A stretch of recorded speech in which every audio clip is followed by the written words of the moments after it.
బడాబాబుల్ని దోచి పేదలకు పంచుతూ మనసున్న మంచి దొంగగా పేరు తెచ్చుకున్నాడు చెందిన Mohammad Irfan alias Robin hood.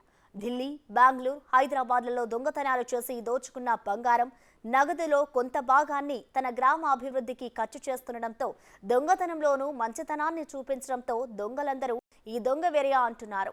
Mohammed Irfan చోరీ కథ విన్న జనం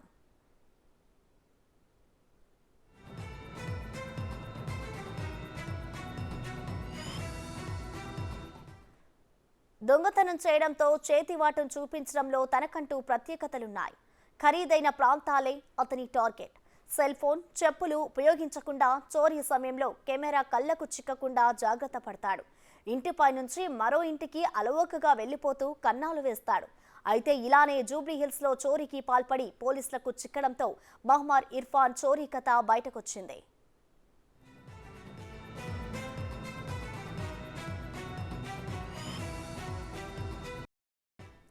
జూబ్లీ హిల్స్ రోడ్ నెంబర్ 45 లో ఓ సినీ ప్రముఖుడు నివసించే ఇంటి నిర్వహించిన ఇర్ఫాన్ దొంగతనానికి అనుకూలంగా లేకపోవడంతో ఎమ్మెల్యే కాలనీలోని ధృవ అనురాగ్ రెడ్డి అనే ప్రైవేటు ఉద్యోగి ఇంట్లో 5 లక్షల రుద్రాక్షతో కూడిన బంగారు గొలుసు చోరీ చేసి ముంబై పరారయ్యాడు.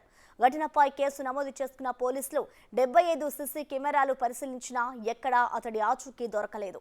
అయితే చివరికి వెంకటగిరి ప్రాంతంలోని సీసీ కెమెరా దృశ్యాలతో అతడి ఆనవాళ్లు కనుగొన్నారు.